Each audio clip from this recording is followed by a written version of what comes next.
¿Qué tal? Buenas noches. Mi nombre es Adrián Segovia, soy coordinador de la maestría en efectos visuales y también docente de la misma.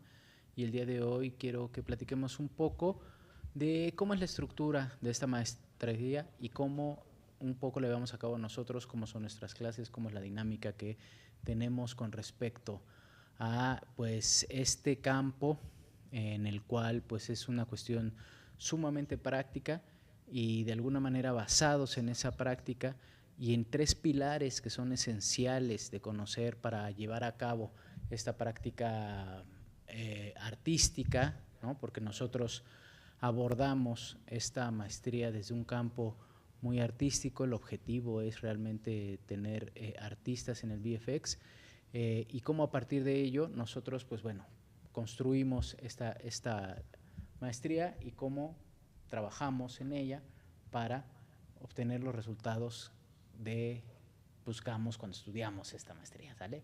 Bueno, vamos a empezar. Traigo aquí una pequeña presentación en la cual pues, abordaremos, ¿no?, cómo funciona todo el plan de estudios, cómo es un objetivo general, ¿no?, y cómo realmente nosotros, a partir de este objetivo, tendemos un puente entre una parte de conocimiento práctico, que es lo que tienen todos nuestros docentes, hacia la práctica que va a tener el estudiante en sí mismo, ¿sale? Entonces, si nosotros vemos este objetivo general, al final es poder tener esta capacidad de crear efectos visuales para que la industria cuente con personas capacitadas en el ámbito de la postproducción.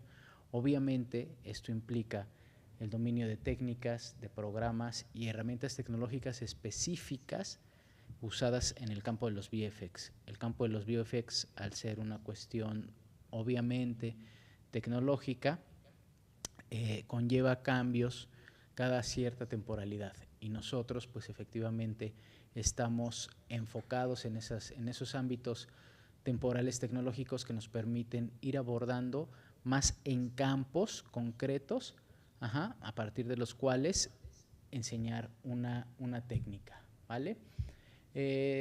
¿Cuál es el perfil de egreso de una vez que estudian con nosotros, ¿no?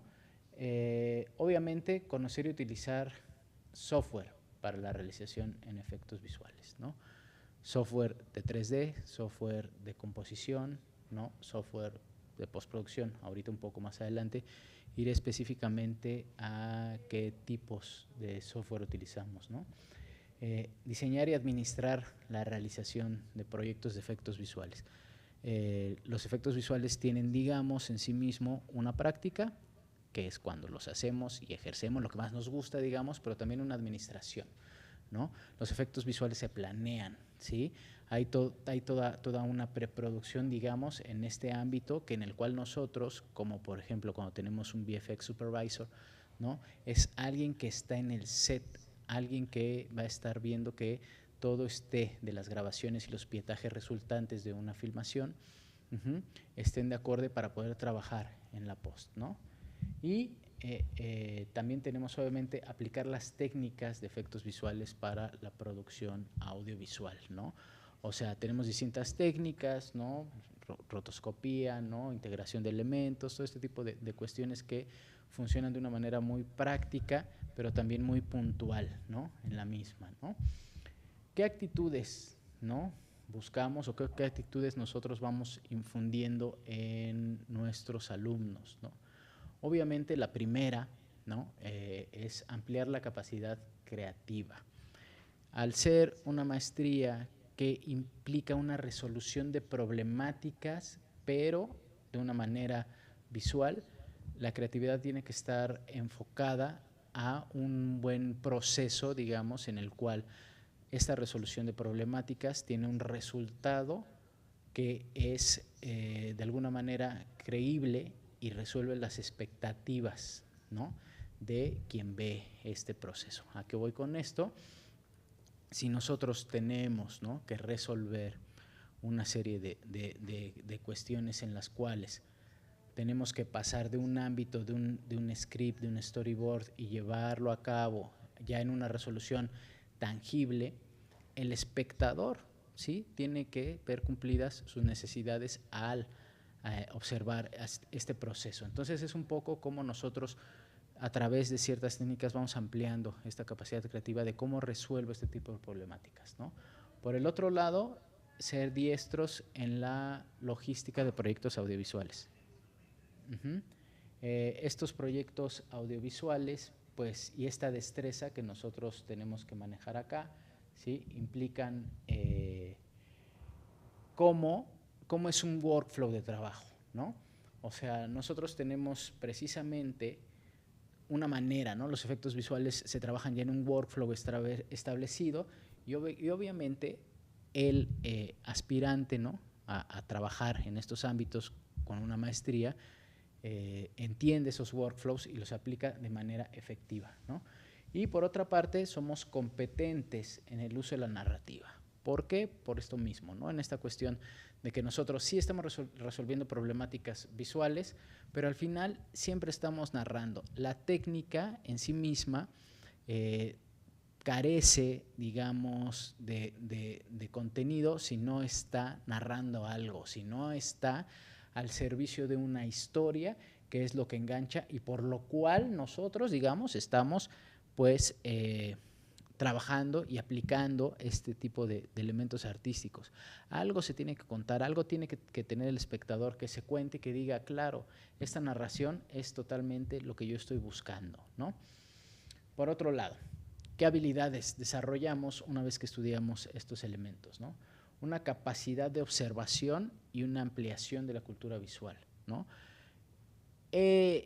El maestro en efectos visuales, ¿no? Observa con atención cómo suceden los fenómenos naturales y cómo sucede, digamos, toda una cuestión que tiene que ver con la naturaleza, con la física, en la cual nosotros precisamente podemos ir relacionando estos elementos reales, estos elementos tangibles para poder integrarlos y que funcionen de una manera concreta.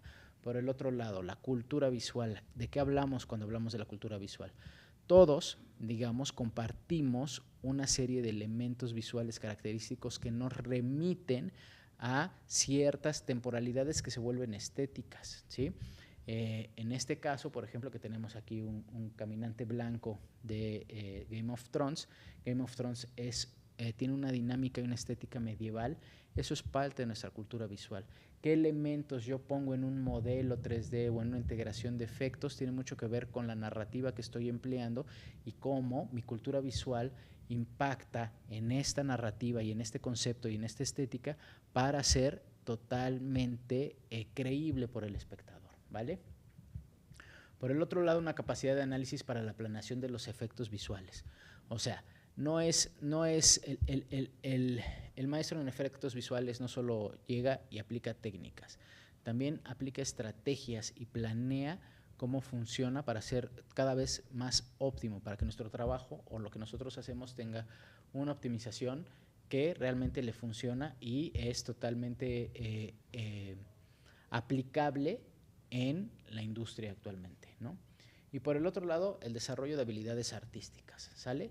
O sea, obviamente cuando nosotros estamos hablando de este tipo de elementos de una maestría en efectos visuales, las habilidades artísticas pues se amplían. El manejo de la perspectiva, del espacio, de la combinación de colores, de los elementos 3D proporcionados, creíbles, tangibles, la integración de todo esto en una composición, es una habilidad artística que va más allá, digamos, de estos primeros conceptos o de estos fundamentos que tenemos en el arte, en el cual hablamos de composiciones básicas, digamos, que hablamos de un poco de teoría del color, que hablamos un poco de forma, todo este tipo de habilidades artísticas que están basadas, digamos, en una cuestión a nivel un poco más licenciatura. En la maestría nosotros vamos ampliando estas habilidades para que sean integrales en el ámbito que principalmente desarrolla los efectos visuales, que es una integración entre elementos, por ejemplo, de pietaje con personas reales y elementos que están integrados, de 3D, de elementos virtuales que no están en el escenario tal cual, pero que deben tener una noción totalmente tangible y esperada para el espectador. En el ámbito de las destrezas, obviamente, pues los efectos visuales que buscamos desarrollar deben de tener realismo e impacto. Obviamente este realismo e impacto pues van de acuerdo al concepto, van de acuerdo a la estética, van de acuerdo a la narrativa, van de acuerdo a la composición y a lo que se requiere para que se integren dentro de la historia que se está contando en una serie, en una película, en la cual nosotros pues, realmente integramos todos estos elementos, ¿no? Por el otro lado, otra destreza, ¿no? Es el manejo de técnicas y software para efectos visuales, o sea, software tal cual Natron, Maya, Unreal Engine, que está siendo utilizado mucho últimamente, todo este tipo de procesos, pues a nosotros nos facilitan, digamos, la integración de estos elementos y su creación para precisamente este diseño que contenga el realismo y el impacto necesario, ¿no? Y obviamente el dominio de herramientas y procesos que optimizan el trabajo, ¿no? Cada vez, por ejemplo, a partir de la llegada de la inteligencia artificial, ¿no? A estos ámbitos creativos, se utilizan procesos que facilitan el trabajo, ¿no? Hablemos en un caso muy específico, la rotoscopía. Hace no muchos años la rotoscopía era un trabajo que se realizaba prácticamente cuadro a cuadro y a mano, digamos, prácticamente.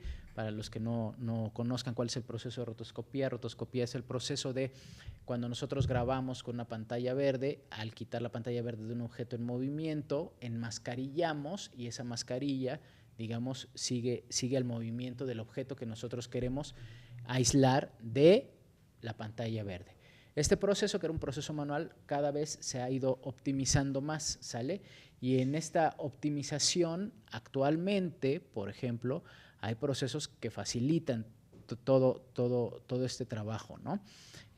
Obviamente es parte de nosotros revisar que esté bien hecho con corrección, ¿no? Porque la inteligencia artificial no necesariamente te lo hace todo así súper fácil como se pudiera malinterpretar a veces, sino es un proceso que ayuda dentro del trabajo. Entonces, todas estas herramientas y procesos que optimicen el trabajo sí se aplican porque son necesarios para una industria. Recuerden que nosotros estamos al estar estudiando una maestría o querer pertenecer al campo de los efectos visuales, estamos dentro de la industria del entretenimiento, una de las industrias con más auge desde su creación, digamos, pero a partir de la pandemia y con los contenidos de las grandes cadenas ahora de streaming que generan prácticamente contenidos cada semana, muchas de las piezas que están haciendo actualmente pues, caen en procesos de composición y efectos visuales que requieren pues, un flujo de trabajo mucho más óptimo y cada vez mucho más rápido. Entonces, una destreza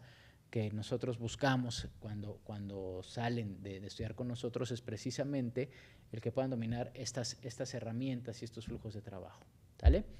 Ahora sí, vamos con estos ejes de conocimiento, ¿no? Estos tres grandes pilares en los cuales nosotros basamos la maestría para posteriormente ver cómo funciona estos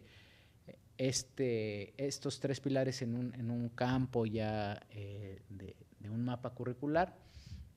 Y es un poco lo que ustedes pueden esperar cuando estudian con nosotros, ¿no? Nuestro primer eje de conocimiento y uno en el cual nosotros en la Universidad de la Comunicación nos enfocamos más es en esta parte del diseño y el modelado 3D, ¿no? A nosotros nos gusta mucho que cada vez tengamos más artistas 3D que después de estudiar en esta maestría se integren al campo de trabajo en el ámbito del 3D. Es algo que nos llena mucho de orgullo, ¿no? Y es algo que nos gusta mucho a varios también de los maestros que damos clase acá. En esta parte del primer eje de conocimiento tenemos como diferentes materias que son, por ejemplo, eso, ¿no? El modelado orgánico y inorgánico para efectos visuales. Muchas veces nosotros podemos estar viendo un personaje que pareciera totalmente que es un actor y en realidad pues, es un modelado, ¿no? Peso y volumen para modelos, que es la parte en la cual nosotros hacemos un skinning, ¿no? Que es un proceso 3D en el cual después de un rigueo, que ahorita veremos dónde está el rigueo, nosotros le damos una coherencia a la malla. La malla es el producto de este modelado 3D para que cuando se mueva, cuando se anime, no importa cuál sea la técnica por la cual se anime o se mueva, tenga una coherencia con la física que manejamos todos en el mundo real, las texturas y mapeo de modelos, que es precisamente para que este tipo, por ejemplo, al tener un robot que ha tenido una narrativa en el cual el robot lleva mucho tiempo, por ejemplo, no sé, en el campo, ¿no? Como hay una serie de Tales from the Loop de Prime, ¿no? Este robot pues tiene que verse oxidado, tiene que verse que ha pasado mucho tiempo a la intemperie, es cuando nosotros hacemos eso, ¿no? La textura y el mapeo para que se vea con esa credibilidad antes de que se integre, ¿no? La parte de los esqueletos y de articulaciones, que es esta parte de hacer el rig, ¿no? Para el movimiento, no importa si el modelo es mecánico o es orgánico, ¿no? O sea, un rig de una estructura, digamos, una grúa, ¿no? Un brazo robótico, este tipo de cosas que se muevan de manera adecuada, hasta pues un personaje a lo mejor más orgánico, ¿no? La parte del esculpido y texturizado, otro proceso, digamos, los dos grandes procesos que nosotros podemos encontrar en el 3D, el modelado en sí, el modelado poligonal, más cercano a softwares como Maya, ¿no? Y el esculpido y texturizado, que tiene que ver más con precisamente un esculpido digital que llevamos a cabo con softwares como ZBrush, ¿no? Por ejemplo, ¿no? Y la creación de escenarios y ambientes, ¿no? Actualmente, con el uso, por ejemplo, de motores como Unreal Engine, la creación de escenarios y ambientes se vuelve mucho más dinámica, se vuelve mucho más rápida, ¿no? De poder hasta como, digamos, bocetear de una manera 3D muy, muy rápida y muy eficaz para precisamente que nosotros podamos integrar escenarios, ver que funcionen, cambiarlos, ¿no? Casi en tiempo real, muchas veces en tiempo real, dependiendo la producción que nosotros tengamos, y pues poderlo trabajar ahí, ¿no? Con Unreal Engine, ¿no? Luego, la otra parte, el compositing, la composición digital, ¿no? Esto que ya es la parte, digamos, donde vamos integrando, ¿no? Donde tenemos pietaje grabado en set, donde podemos integrar ya sea en pantalla verde o a través de una pantalla de LEDs con Unreal Engine los escenarios en los cuales va a estar la escena que se tomó y que se vea de acorde a lo que se necesita, de nuevo, ¿no? Con una perspectiva muy realista, ¿no? Tenemos ahí estas materias como fundamentos del 3D para composición digital, técnicas de captura de movimiento de motion capture, ¿no? Para precisamente esto que hablaba hace un rato, ¿no? Tenemos un modelo rigueado y este modelo rigueado a través de face recognition e inteligencia artificial, ¿no? Lo podemos estar seteando, tenemos un actor hablando, digamos, frente a una cámara y vamos a tener este movimiento en este personaje 3D, ¿no? La composición digital en sí, ¿no? Que implica precisamente ya esta integración de elementos, y las técnicas croma, ¿no? O sea, precisamente cómo trabajamos con elementos de fondo que pueden ser retirados, ¿no? Hacer rotoscopías, etcétera. Y la materia de producción de los efectos visuales, que es un poco una materia en la cual nosotros vemos cuestiones técnicas, pero también un tanto cuanto administrativas, ¿no? Y el tercer eje, el eje de arte y diseño, ¿no? En el cual, pues bueno, vienen implícitas cuestiones como, por ejemplo, la historia de los efectos visuales, ¿no? Cómo se da este desarrollo de los efectos visuales a lo largo de la historia, ¿no? Cómo hemos ido desde ese Godzilla de mediados del siglo XX hasta las integraciones actuales de lo que hace K-Lighting, ¿no? Por ejemplo, como algunas cosas de, por ejemplo, Mandalorian o series que siguen la gama de Star Wars, en las cuales pues, hay mucha cuestión de efectos visuales, ¿no? Obviamente también tenemos las técnicas digitales en edición de mapa y texturas, cómo podemos eso, ¿no? Crear. Muchas veces hay grandes bancos de texturas que podemos utilizar, ¿no? Pero a veces requerimos crear una propia porque la producción requiere especificidades técnicas. Nosotros pues lo llevamos a cabo ahí, cómo crear una textura, ¿no? En sí misma, ¿no? Obviamente la corrección de color, ¿no? Parte esencial, ¿no? De poder integrar los elementos, ¿no?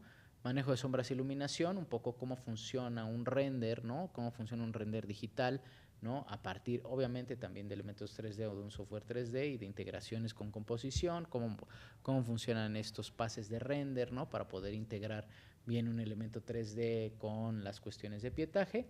Y por último, las técnicas de grabación de elementos para integración, un poco cómo funciona la parte de estar en set, ¿no? Cómo estando en set nosotros podemos estar al tanto de que las grabaciones y el pietaje que va a resultar sea correcto para poder trabajar después en postproducción, ¿vale? Ahora, todos estos ejes cómo están acomodados, cuál es la idea de este acomodo, ¿no? Cómo a partir de este acomodo, pues nosotros vamos a poder eso, ¿no? Llevar un proceso de conocimiento que nos lleve a este perfil de egreso que hablaba yo en un principio, ¿no? Está acomodada la maestría en trimestres, ¿no? Vamos a tener 8 trimestres a lo largo de la duración de la maestría, que es de 2 años, y en nuestro primer trimestre tenemos 2 materias, ¿no? Por un lado tenemos la historia y los efectos visuales y por otro la producción de los mismos, ¿no? De los efectos visuales. Un poco el trimestre en el cual nos vamos empapando de lo que vamos a ir estudiando más adelante. A partir del segundo trimestre nosotros ya empezamos a meterle duro a la caña de la parte práctica fundamental, ¿no? El modelado orgánico e inorgánico para efectos visuales, ¿no? Trabajamos principalmente con Maya, ¿no? Precisamente para tener pues esta facilidad de una especialización, digamos, en lo que llamamos el modelado poligonal, ¿no? Y a la par, en la parte, digamos, del eje de la composición, vamos trabajando con las técnicas croma, ¿no? Vamos viendo cómo precisamente emplear los diferentes elementos que tienen que ver con el chroma keying, ¿no? Tercer trimestre, nos vamos a la parte de texturas y mapeo de modelos, y a la par que pues, empezamos con nuestras primeras aproximaciones en Unreal Engine, ¿no? A través de la creación de escenarios y ambientes, ¿no? En cuarto trimestre tenemos los fundamentos 3D para composición digital, o sea, ya nos metemos en la parte de nuevo, ¿no? de la parte del compositing, al igual que estamos viendo técnicas de grabación de elementos para la integración. O sea, nosotros nos ponemos, este cuarto trimestre es muy enfocado al eje de la composición digital. Quinto trimestre, una vez que ya pasamos, digamos, el primer año, vamos a la parte del esculpido y texturizado, y la edición de mapeo de texturas, ¿no? Un poco una parte un tanto cuanto más artística. En sexto semestre ya tenemos, digamos, una serie de modelos que pudiéramos trabajar y tenemos la parte en la cual hacemos estos riggings para poderlos colocar o posar de algunas maneras y hacer renders que se puedan ya ver en una composición digital un poco más integrada, en la cual trabajamos pues, con estos modelos 3D, con pues eso, ¿no? Tener a lo mejor un vehículo y ponerle en la parte de atrás elementos que no existen, ¿no? Que no están en ese pietaje, pero que vayan y funcionen de acuerdo al movimiento que se está dando. Séptimo trimestre, manejamos la parte del skinning, o sea, ya vimos cómo hacer un rigging, después cómo hacer un skinning, y a la par de cómo funciona un software de renderizado 3D con el manejo de sombras e iluminación. Octavo semestre, la culminación de la maestría, ¿no? Llevamos a cabo las cuestiones de técnicas de captura de movimiento, el motion capture, a la vez que la corrección de color, ¿no? Un poco todo esto nos va a ir dando pues estas herramientas y estas técnicas para que nosotros podamos llegar a ejercer de una manera más fluida, más correcta e integrarnos en el campo de los efectos visuales, ¿no? Como hemos escuchado en pláticas anteriores aquí mismo, ¿no? El campo de los efectos visuales en México ha crecido mucho, es una industria que obviamente tiene producción a nivel nacional, pero producción también a nivel internacional, ¿no? O sea, nosotros también aquí producimos o generamos postproducción de muchos elementos visuales que se ven en todo el mundo y que producciones son extranjeras, ¿no? En el caso de los maestros que dan clase en la maestría aquí con nosotros, son maestros que están en activo y que están trabajando en producciones actualmente, ¿no?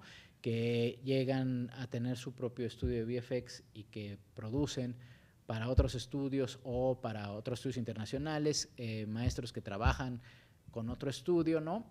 O maestros que también tienen esta onda como del freelance, hasta un poco a nivel internacional, en el cual, pues bueno, ¿no? A partir de la pandemia se ya hizo cada vez más popular, pero los VFX ya había mucha esta onda de trabajar desde casa para poder producir a nivel internacional, tú estando aquí en México, ¿no?